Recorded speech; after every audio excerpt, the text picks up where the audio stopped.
Otep à tous, bien-aimés frères et sœurs, le préfet de Bilma, au Niger, a été kidnappé avec toute son équipe par le Front patriotique pour la justice. Cette fois-ci, ce n'est pas le Front patriotique pour la libération, ceux-là qui ont saboté le pipeline, c'est le Front patriotique pour la justice. Les médias mensonges sont aux anges parce qu'ils pensent que le gouvernement va se mettre à genoux. Ils ont oublié que ce sont eux qui avaient dit qu'on ne négocie pas avec les terroristes. On ne négocie pas avec les terroristes. On doit chercher à libérer ces gens-là. Et là où ils sont, à moins qu'ils soient partis vers le Bénin, parce que c'est fort probable, hein, puisque ce kidnapping porte le cachet occidental, le cachet de la France, le cachet de l'Union européenne, le cachet de l'OTAN. C'est dommage que ces gens-là passent leur temps à nous faire souffrir pour nos matières premières. Ils ont dit qu'ils ont juré qu'ils doivent revenir en Afrique de force pour nous recoloniser. Mais nous avons décidé, ça ne se passera plus encore. Plus jamais, ils vont nous coloniser.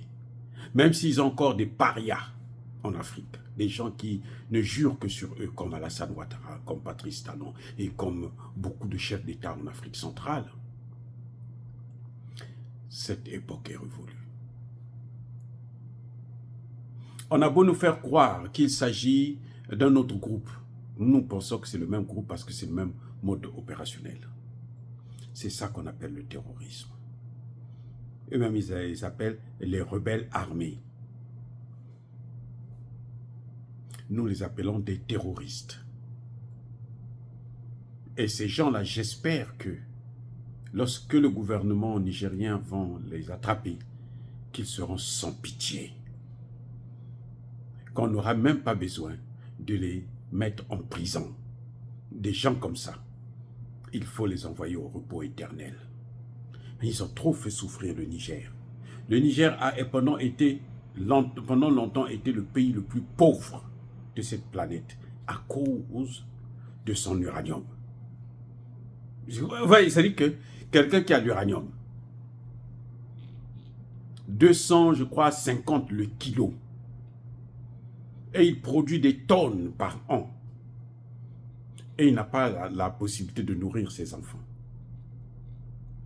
Et il n'a pas d'électricité. Alors que cet uranium-là électrifie toute la France, et la France est même obligée de prendre une partie de cette électricité, vendre l'énergie ailleurs, dans d'autres pays, et se faire de l'argent sur le dos du Congo, et plutôt du Niger. Ça ne se passera plus comme ça. C'est pas parce qu'ils n'ont qu'à se kidnapper tout le monde. Pourquoi ils n'ont pas kidnappé tous les Nigériens? Puisqu'ils sont forts, ils n'ont qu'à kidnapper tout le monde. Ils n'ont qu'à kidnapper le pays et puis amener en France. Vous voyez, les médias sont les premiers, les médias français sont les premiers à donner l'information parce qu'ils savent qu'ils sont en contact avec eux, parce que ce sont eux qui sont derrière cette affaire. Chaque chose a un temps. La France ne veut pas mourir. C'est un coq qui n'a plus de tête. Quand on vient d'enlever la tête et qui continue à se battre, et pourtant il n'a plus de tête, et il ne l'aura plus jamais. C'est dommage que les autorités françaises puissent toujours choisir la mauvaise voie, le mauvais chemin, pour avoir des relations avec l'Afrique.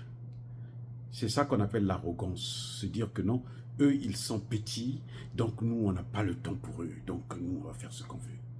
Je vous ai présenté la vidéo dernièrement où effectivement à l'Assemblée nationale, ils parlent de la recolonisation. Et ils vont partir cette fois-ci de la Côte d'Ivoire. Ils ont échoué au Mali. Vous avez vu, non? Ce qu'ils sont en train de vouloir faire en Côte d'Ivoire, c'est exactement ce qu'ils avaient fait au Mali. C'est-à-dire, on prend tout le nord du Mali, on en fait une base militaire occidentale, et puis, à partir de là, on va envahir le continent africain. Ils avaient réussi au Burkina Faso et au Niger. Mais c'était sans compter sur la volonté du grand Dieu, de nos ancêtres. Et qu'est-ce que ça a donné? Au Mali, on les a chassés. Au Burkina, on les a chassés. Ils sont allés se concentrer tous. Là même, les Américains sont venus. Les Américains ont placé la plus grande base militaire américaine de drones. Ils sont partis. Vous voyez, maintenant, ils utilisent des actes de terroristes.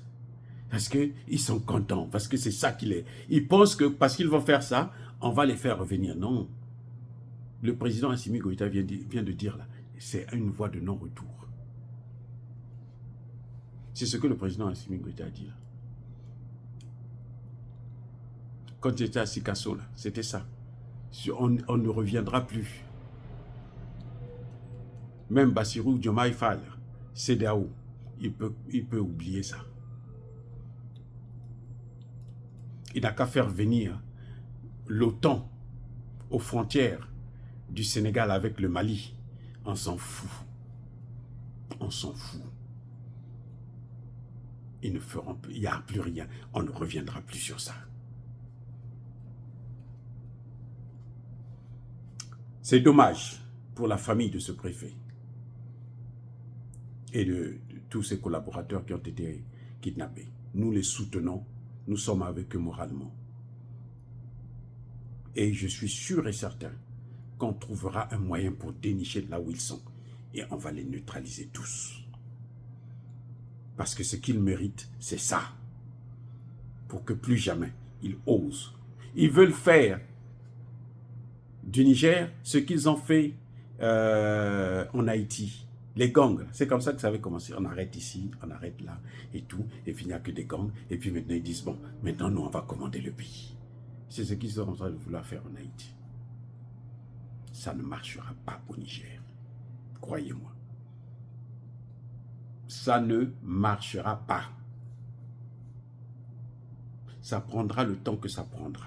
Ça coûtera le prix que ça coûtera. Il faut qu'on arrête ces gens-là. Pour les traduire devant une justice expéditoire, exceptionnelle, où la seule issue pour eux sera le repos éternel. Nous avons assez pleuré les nôtres. Ces Français n'auront plus l'uranium. Ils peuvent faire tout ce qu'ils veulent. Ils n'auront plus l'uranium. Maintenant, je pense que dans l'AES, là, il faut se méfier de toutes les ONG occidentales.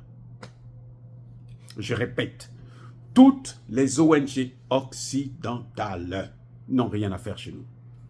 Ils n'ont qu'à venir faire les droits de l'homme ici. Parce qu'ici, là, la pauvreté, là, il y en a tellement. Il y en a tellement. Ils n'ont qu'à venir faire ça ici. On ne les voit pas ici. Ce n'est pas là-bas qu'ils vont venir faire les droits de l'homme. Il faut que les dirigeants de l'AES puissent prendre leurs responsabilités dans ce domaine-là. Commencez maintenant par se débarrasser de ces ONG, de ces médias. Les médias, en tout cas, ils sont en train de prendre de bonnes dispositions, mais ça ne suffit pas. Ces histoires-là de suspension temporaire, c'est définitif jusqu'à nouvel ordre. Parce que tant qu'il n'y aura pas la paix, on n'a pas besoin ni des médias, ni des ONG, parce qu'ils n'ont rien à faire là-bas sur un terrain de guerre. Nous avons besoin des armes. C'est ce que nous voulons. Nous voulons des armes pour mener la guerre contre ces terroristes.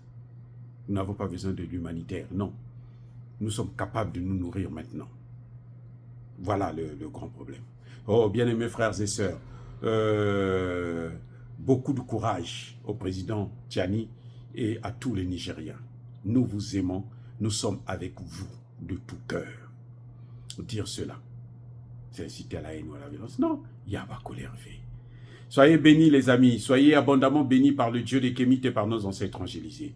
Mais que tous ceux qui persécutent le continent africain le pillent et le déstabilisent. Tous ceux qui sont responsables de ce kidnapping sauvage, barbare, qu'ils soient maudits, punis, foudroyés, neutralisés, écrasés, effacés par le Dieu des Kémites et par nos ancêtres angélisés. Vive l'Afrique éternelle. J'ai dit et j'assume.